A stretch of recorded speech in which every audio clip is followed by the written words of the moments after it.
Finally ನಾನು ಮಾಡ್ತಾ ಇದ್ದೀನಿ rank versus marks KCET series. Hope so ಈ ವಿಡಿಯೋ ಇಷ್ಟ ಆಗುತ್ತೆ ಅಂದ್ಕೊಳ್ತೀನಿ.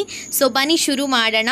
ಸೊ ನಿಮ್ಮ ಲೆಫ್ಟಲ್ಲಿ ನಿಮ್ಗೆ ಕಾಣಿಸ್ತಿರ್ಬೋದು PUC ಅಂದರೆ ನಿಮ್ಮ 12th ಸ್ಟ್ಯಾಂಡರ್ಡ್ ಮಾರ್ಕ್ಸು. ಆಮೇಲೆ ನಡುವಲ್ಲಿ KCET ಇರುತ್ತೆ, KCETಲಿ ಸ್ಕೋರ್ ಮಾಡ್ತೀರಾ ಅದು. ಆಮೇಲೆ ಈ ಕಡೆ ರೈಟಲ್ಲಿರೋದು ರ್ಯಾಂಕು, ಅಂದರೆ ಎಷ್ಟು ರ್ಯಾಂಕ್ ಒಳಗಡೆ ನಿಮ್ಮದು ಬರಬಹುದು ಅಂತ.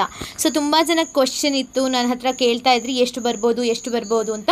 ಸೊ ಇಲ್ಲಿ ಕ್ಲಿಯರ್ ಕಟ್ಟಾಗಿ ಪಿಕ್ಚರ್ ವೈಸು ತಿಳಿಸ್ತಾ ಹೋಗ್ತೀನಿ, ಕರೆಕ್ಟಾಗಿ ಕೇಳಿಸ್ಕೊಳ್ಳಿ. ನೋಡಿ, 290 ಪ್ಲಸ್ ಏನಾದರೂ ನೀವು ಸ್ಕೋರ್ ಮಾಡಿದ್ದೀರಾ ಬೋರ್ಡ್ಸಲ್ಲಿ, ಅಂದರೆ 300ರಲ್ಲಿ 290 ಪ್ಲಸ್ ಏನಾದರೂ ಸ್ಕೋರ್ ಮಾಡಿದರೆ, ಮತ್ತು ನಿಮ್ಮ KCET ರ್ಯಾಂಕ್ 130 ಪ್ಲಸ್ ಇದೆ, ಅಂದರೆ 130ಕ್ಕಿಂತ ಅಧಿಕವಾಗಿದೆ ಅಂದರೆ ನಿಮ್ಮ ರ್ಯಾಂಕು 250 ಒಳಗಡೆ ಬರುತ್ತೆ. ಚೆನ್ನಾಗಿರೋ ರ್ಯಾಂಕ್ ಅಲ್ವಾ? ಟಾಪ್ ರ್ಯಾಂಕ್ ತಿಳಿಸಿದ್ದೀನಿ. 290 ಪ್ಲಸ್ಸೇ ಸ್ಕೋರ್ ಮಾಡಿಬಿಟ್ಟು 120 ಪ್ಲಸ್ ಏನಾದರೂ ಸ್ಕೋರ್ ಮಾಡಿದ್ರೆ 500 ಒಳಗಡೆ. ತುಂಬ ಜನ ಕೇಳ್ತಿದ್ರಿ ಅಕ್ಕ 500 ಒಳಗಡೆ ಎಷ್ಟು ಸ್ಕೋರ್ ಮಾಡಬೇಕು ಅಂತ. 290 ಪ್ಲಸ್ ಬೋರ್ಡ್ಸಲ್ಲಿ ಮತ್ತು 220 ಪ್ಲಸ್ಸು CETಲಿ. ಆಮೇಲೆ 1000 ಒಳಗಡೆ ಸ್ಕೋರ್ ಮಾಡಬೇಕಾದ್ರೆ ಏನು ಮಾರ್ಕ್ಸ್ ಬೇಸಿಕಲಿ ಇರಬೇಕಂದ್ರೆ ಆ್ಯಾವ್ರೇಜ್ ಆಗಿ 290 ಪ್ಲಸ್ ಬೋರ್ಡ್ಸಲ್ಲಿ ಇರಬೇಕು. ಅದು ಅಫ್ಕೋರ್ಸ್ ತುಂಬ ಚೆನ್ನಾಗಿದೆ. ಬಟ್ CETಲಿ ನೀವು 110 ಪ್ಲಸ್, ಅಂದರೆ I mean to Sett 120 plus ಏನಾದರೂ ಸ್ಕೋರ್ ಮಾಡಿದ್ರೆ 600, ಬಟ್ 110 ನೀವು ಸ್ಕೋರ್ ಮಾಡಿದ್ರೆ 1000 ಒಳಗಡೆ ನಿಮ್ಮ ರ್ಯಾಂಕ್ ಬರುವಂತಹ ಚಾನ್ಸಸ್ ಇದೆ. ಇನ್ನೊಂದು 270 ಪ್ಲಸ್ಸು ತೆಗೆದ್ರೆ, ಇಲ್ಲಿ CETಲಿ 110 ಪ್ಲಸ್ ಅಥವಾ 100 ತಗೊಂಡ್ರೆ ನೀವೇನಾದರೂ 2500 ಅಥವಾ 1200 ಇದ್ರ ಒಳಗಡೆ ಇರುತ್ತೆ.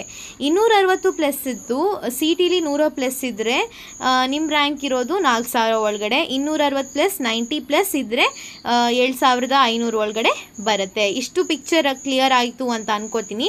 ನೆಕ್ಸ್ಟ್ ಸ್ಲೈಡಿಗೆ ಹೋಗೋಣ ಬನ್ನಿ. ಸರಿ, ನೆಕ್ಸ್ಟ್ ಸ್ಲೈಡಲ್ಲಿ ನೀವು ನೋಡ್ತಿದ್ದೀರಾ 250 ಪ್ಲಸ್ ತಗೊಂಡ್ರೆ ಎಷ್ಟು ಬರ್ಬೋದಕ್ಕ ಅಂದರೆ 90 ಪ್ಲಸ್ 80 ಪ್ಲಸ್ ಏನಾದರೂ ನೀವು ಸ್ಕೋರ್ ಮಾಡಿದರೆ 10,000 ಒಳಗಡೆ ಇಲ್ಲ 16,000 ಒಳಗಡೆ ಬರುತ್ತೆ. ಕರೆಕ್ಟಾಗಿ ನೋಡ್ಕೊಳ್ಳಿ, ಕನ್ಫ್ಯೂಷನ್ ಮಾಡಬೇಡಿ. 250 ಪ್ಲಸ್ಸು ಬೋರ್ಡ್ಸಲ್ಲಿ 90 ಪ್ಲಸ್ ಅಥವಾ 90% ಏನಾದರೂ ನೀವು ತಗೊಂಡಿದ್ರೆ, 90 ಮಾರ್ಕ್ಸ್ ತಗೊಂಡಿದ್ರೆ ನಿಮ್ಮ ಪರ್ಸೆಂಟೇಜ್ ಎಲ್ಲ ಮಾಡಿದ್ರೆ 10,000 ಒಳಗಡೆ ರ್ಯಾಂಕ್ ಬರುತ್ತೆ. 16,000 ಹೇಗೆ ಬರುತ್ತೆ ಅಂತ ಗೊತ್ತಾಯ್ತು ಅನ್ಕೋತೀನಿ. ಇನ್ನೊಂದು 240 ಪ್ಲಸ್ಸು ಮತ್ತು CETಲಿ 80 ಪ್ಲಸ್ ತಗೊಂಡ್ರೆ 20,000 ಒಳಗಡೆ ರ್ಯಾಂಕ್ ಬರುತ್ತೆ.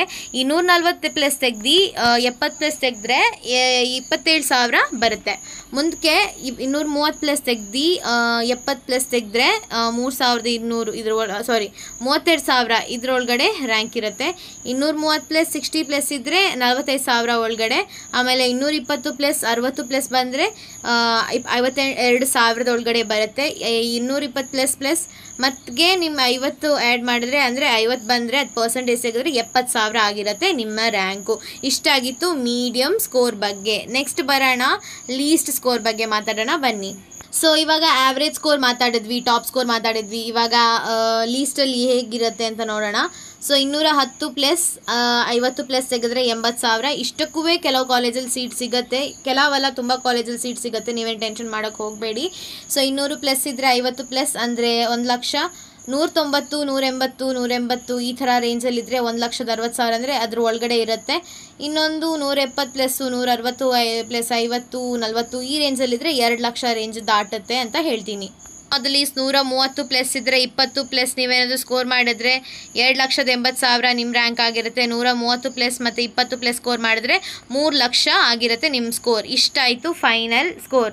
ಇದರಲ್ಲಿ ನಾನು ಆ್ಯಾವ್ರೇಜು ಹೇಳಿದ್ದೀನಿ, ಟಾಪು ಹೇಳಿದ್ದೀನಿ, last but not the least ಹಾಗೂ ಹೇಳಿದ್ದೀನಿ. ಸೊ ವಿಡಿಯೋ ಇಷ್ಟ ಆಗಿರುತ್ತೆ ಅನ್ಕೋತೀನಿ. ಮರೀದೆ ಲೈಕ್ ಮಾಡಿ, ಶೇರ್ ಮಾಡಿ, ಕಮೆಂಟ್ ಮಾಡಿ, ಸಬ್ಸ್ಕ್ರೈಬ್ ಮಾಡಿ ಅಂತ ಹೇಳ್ತಾ ಈ ವಿಡಿಯೋನ ಇಲ್ಲಿಗೆ ಎಂಡ್ ಮಾಡೋಣ. Thank you so much.